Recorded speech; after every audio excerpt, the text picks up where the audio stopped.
Hello, buddy. Welcome back to Tin Man Score Channel. I'm your host, Jeffrey Tin Man Taylor. Today, I'm finishing off my Whispered Diaries marathon for you guys. And the first video I'm reacting to today is 3 Scary Halloween Horror Stories Vol.1, hence why I'm wearing my mask today. So without further ado, I'm going to turn these lights off, move the camera up here for you guys, and let's get this reaction on the road in the bag, shall we? Okay, here we go. My friends and I were trick-or-treating a few years ago. We're 13 to 14 years old. Okay. This was our second year going without any of our parents coming with us, so we were pretty excited to run around the neighborhood collecting candy and just having a good time. Something we'd do every year before Halloween was plan out our trick-or-treating route so that we could go to all the biggest houses in hopes to get full-sized candy bars. Man, you guys are lucky. Even when I got to the age when I didn't want to trick-or-treat anymore, I still was with my folks and some other adult family members because we also had like younger cousins that like to go trick-or-treat. But yeah, it's always a treat getting them big giant candy bars. And you probably have a tummy ache after eating it all. But anyway, let's continue. Earlier this year, a whole street of newly built luxury homes were finally finished and people had moved in. So we decided to start there and then make our way around to the other neighborhoods afterwards. This new street of houses wasn't too far from my place, so we all met at my house on Halloween evening. Then we headed out to begin trick-or-treating. We stopped at a few houses on the way just for some extra candy, and then turned down the sidewalk that led to the new streets. To our surprise, we didn't see any other kids walking around here. We figured we were the first ones, and we got really excited and ran over to the first house. I don't think so. You're actually the first and only kids. And since that street was newly built, there's hardly ain't going to be anybody living in them houses yet. And if you do find a few people, they probably were not interested in participating in trick-or-treating. A kind older man opened the door and gave us each a full-sized Hershey's chocolate bar. Once we were out of the driveway, we all got super excited as we were already off to a good start. But as we rang the next doorbell, nobody answered, and neither did the next house or the one after that. One thing about this street was that each house had a really big yard, so the walk between them would take almost 2 to 3 minutes. After about 10 houses not answering, we were starting to feel like we were wasting our Halloween here, not getting anything. Yeah, I would say at this point, just cut it the loss and get back to your parents. I was shocked that there's even one person answering the door for trick-or-treaters, but everybody else is probably asleep. So just go before you run into some creep. We could see the next house, though, and it was the biggest one on the street as far as we could see, so we agreed to try there first. This house had a really long driveway and led to an even larger circle driveway. As we were walking up, I saw a woman looking at us from the small window right next to the door. But as soon as I made eye contact with her, she quickly backed away. I figured she was just waiting for trick-or-treaters, and I was just glad to see that someone was home and hopefully had some candy for us. We got up onto the porch, and I rang the doorbell. Almost immediately, a woman opens the door, and standing behind her was another older woman, the same one that I'd seen in the window. They both smile as we say trick-or-treat. Then she opens the door wider, revealing a huge round table set up inside of their large entrance room. On the table was pretty much every kind of candy you could find at a store. That would be amazing to see for sure, but if your parents told you not to go into a stranger's house, don't go in the house. Ask them to bring the candy to you. I couldn't believe someone would spend this much on Halloween candy, but with a house like this, I guess it made sense. She told us to come in and choose 2 of whichever candy we wanted. Without hesitating, we all ran in and over to the table to look at everything they had. All of us in that moment were so happy, getting to decide on pretty much whatever candy we wanted. But as I was trying to decide on what my second choice would be, I heard the door slam shut. All of us turned and looked at the woman standing right by the door, still smiling at us. She then asks us to stay here for just a minute as she'd forgotten to put out some dessert for us to have on our way out, and then she walked away quickly. I looked around, noticing the other woman wasn't there anymore either. I could tell all of us were panicking and scared. Only seconds later, footsteps started coming towards us from down the hall. I immediately ran for the door and opened it, letting all of us outside as we could hear the woman call out for us to wait. We all ran down the driveway and didn't stop until we got all the way back to my house. I sat on my driveway, terrified and confused as to what just happened. We thought about telling my parents, but we knew they'd yell at us for stupidly going into the house when we were told so many times before to not go into anyone's home. Exactly. So we didn't say anything. After a little bit, we ended up continuing our trick-or-treating in my neighborhood, being a lot more cautious and trying to make sure we weren't the only kids walking around. It was definitely the weirdest thing to happen to me on Halloween, and my friends and I still talk every Halloween about what we think those women were trying to do and what would have happened if we stayed in their house for the dessert. Oh, I wouldn't even imagine it at all. If you stayed there, those women probably would have kidnapped you. Probably came back out of the kitchen with some rope or duct tape and forced you to go down the basement. But man, I would have been telling my parents because they would have believed you and called the cops and get them to go question them ladies about why they scared the crap out of some innocent trick-or-treaters. And plus, I'll be expecting those candies just to make sure they didn't have no poisons or razor blades in them. They were not sweet, innocent old ladies. They seemed like they were psychopaths. But I'm glad that they did not run after them and figure out where they lived at. Man, that is creepy. Let's get on to story number 2.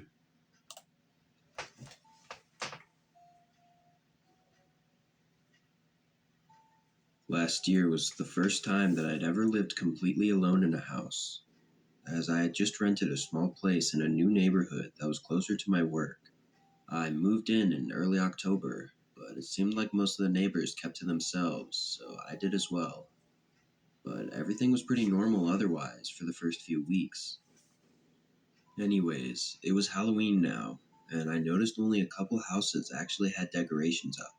They didn't have anything crazy, just a few pumpkins or signs, but it was more than any of the other houses. I decided to put up a small trick-or-treat sign on my door, and I bought a small bag of candies to hand out. Where I used to live, I'd buy 3 or 4 big bags, but I didn't get the feeling that these people really celebrated Halloween here, so I figured 1 bag would be enough. The afternoon came, and I got a few small groups of kids, but that was pretty much it. I was a little bit disappointed, as I always found Halloween to be enjoyable, even if I was just the one handing out treats at my house.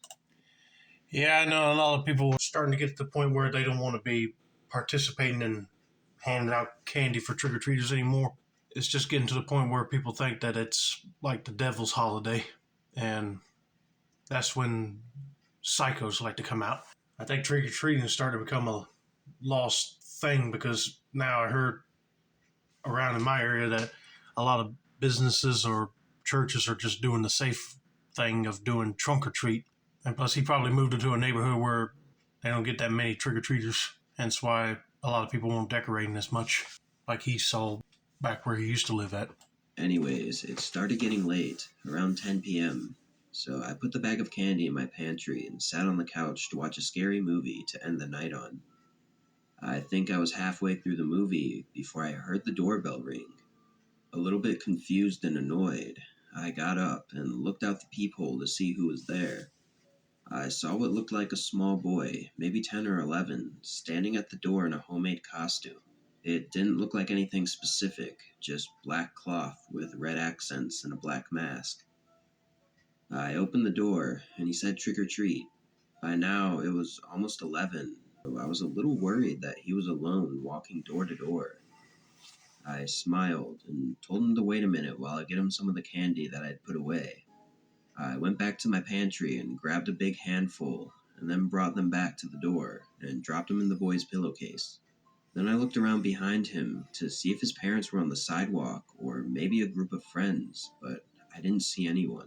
Yeah, I'll be kind of concerned at this point too. Be like, where's this boy's parents or guardians at, and why was he showing up now when trick or treating was basically over?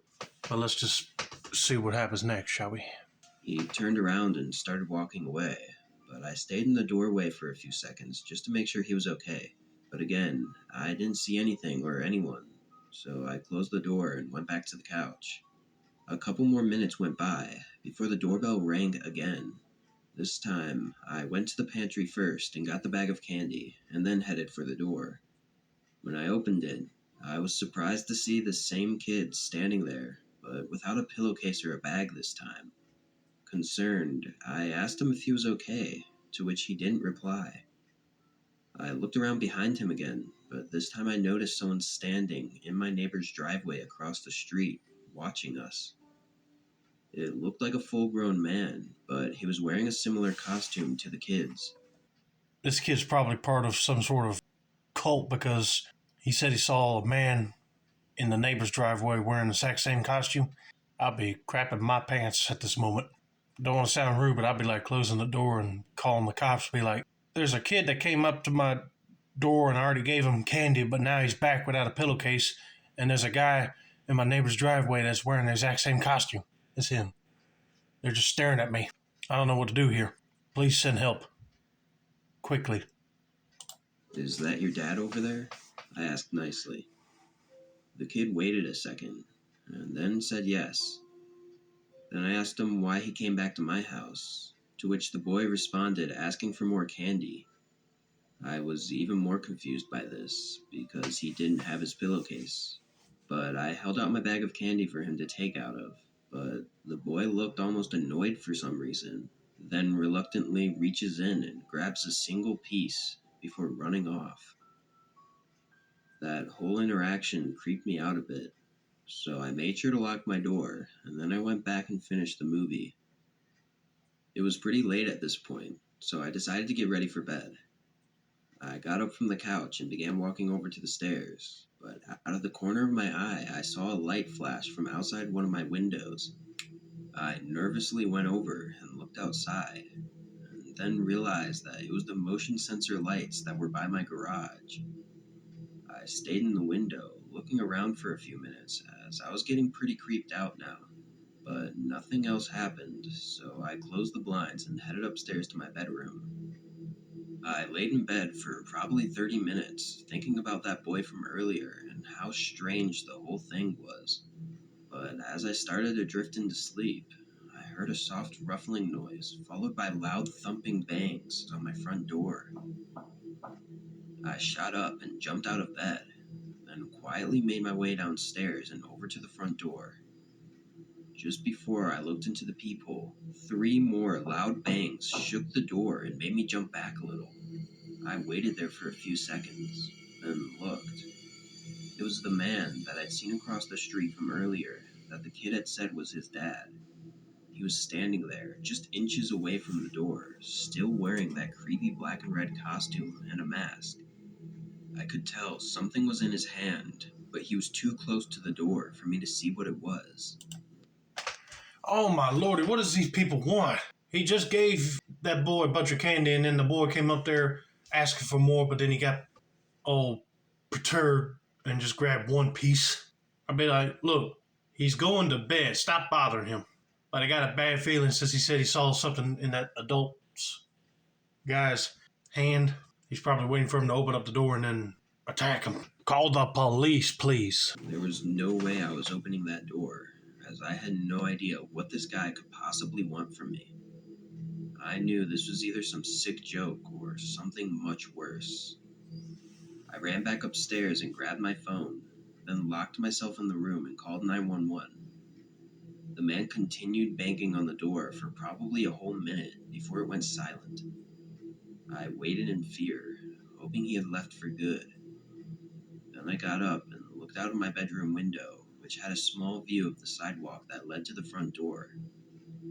But as I was looking, the sudden sound of glass shattering came from what sounded like the kitchen downstairs. I was completely terrified at this point, with no way to defend myself if they came upstairs. Thankfully, just moments later, I could hear police sirens down the road, followed by footsteps rushing outside from downstairs. I waited for the police to call for me at the front door before I made my way downstairs to let them in. They searched the house to make sure the man was gone, and noticed a broken window in my kitchen where it was obvious the man had entered. I ended up staying at a hotel for the next few days just to be safe, but I guess the guy never came back. I run through the whole night in my head a lot, wondering if he was just using his kid as some weird way to gain entry into my house. I don't really know for sure, but nothing was stolen though, which makes me question what the man was really trying to do, breaking in my house. Anyways, it's been almost a year now, and Halloween is in just a couple of weeks, and I'm starting to get pretty paranoid that the man from last year might come back to finish what he started. Yeah, I don't blame you because I'll be paranoid too. Can't believe somebody would just use his kid just to try to gain access to another person's house. And then that didn't work. He decided to take matters in his own hands. I'm like, really? He gave a good description, I hope, to the cops. So if they see him, they'll confront him and ask him why he tried to break into his house and then arrest him. Makes you wonder, did they want more candy? Or he picked him out of the blue just so he can get rid of him. Let's put it that way. I don't know, but I'm glad that he called the cops and they got there quick enough before he did something to him. At this point, I'd be like looking for another neighborhood to live in.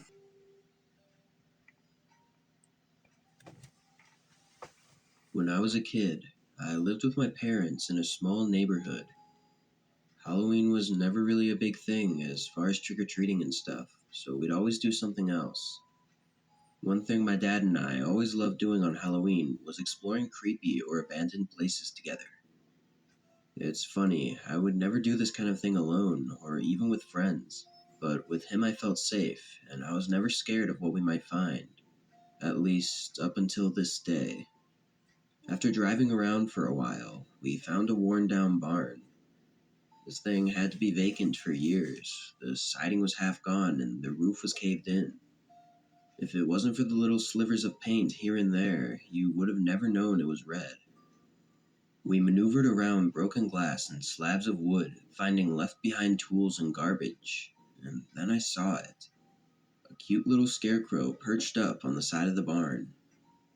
I pointed to it, and my dad led the way. But the closer we got, the worse it started to smell. Poor guy, I heard my dad say as I looked down. There was a big wild raccoon laying motionless not too far from the scarecrow's feet. What do you think killed it? I asked. He examined it for a bit as I looked back up towards the figure, but then I froze. It was staring right at me. I could have sworn it was looking straight off into the distance before, but now its eyes have shifted onto me, still smiling and sitting upright, but just the eyes had moved. Dad? He didn't respond. I looked over at him, and he pointed at the raccoon with a more disgusted look this time. Then I saw what he was looking at. All of its insides were missing, and usually there would be a big mess or something, but the strange part about this was that it was hardly noticeable unless you looked closely. I didn't want to, but I looked up at the scarecrow once more. My stomach sank as I realized it was still staring at me, but its eyebrows that were once raised were now furrowed, and its smile was gone. Then I started to notice the scattered bloodstains seeping through its raggedy clothes. Okie dokie, I'm starting to get terrified here. I'll be wondering, is this scarecrow possessed? Or is a guy in a scarecrow costume that's planning on attacking them since they saw the dead raccoon? I don't know, but if you see blood coming from inside the scarecrow, I'll be like, yep, I'm out of here in a heartbeat. I felt a sickness come over me, and I got really dizzy until my dad put his hand on my shoulder. Probably just a coyote, he said, then started leading the way out. His words made me feel better, but I wasn't too sure if I believed it. As we walked away, I looked back at the scarecrow, and it was just how we found it, looking off into the distance and smiling, with its eyebrows high. I never told my dad, as I wasn't quite sure if what I saw was real or not, and I didn't want him to worry that I was seeing things and not take me on adventures anymore. I still have no idea what I was seeing or if it was even real at all. But what creeps me out the most was that my dad went back a few days later to sketch the barn with my brother, and when he came back, he showed me the pictures, but on them was no scarecrow. Whoa. You mean to tell me that when your dad and brother went back there and they did a little sketch of the place, the scarecrow wasn't even there? Unbelievable. Makes you wonder whoever owns the property probably came back in and grabbed the scarecrow to reuse it again. Or that scarecrow was really demonically possessed, probably. I mean, how else are you going to explain it moving his head and changing facial expressions? Unless the boy was getting all paranoid in that creepy barn. I don't know. Man, if I heard that, my skin would be crawling. But anyway, I hope you guys enjoyed this video. Don't forget to like, subscribe, turn on those post notifications for more Whispered Diaries content like this. This has been another successful installment of the Tin Man Score channel. I'm your host, Jeffrey Tin Man Taylor. I said that's a wrap, and that's day, y'all.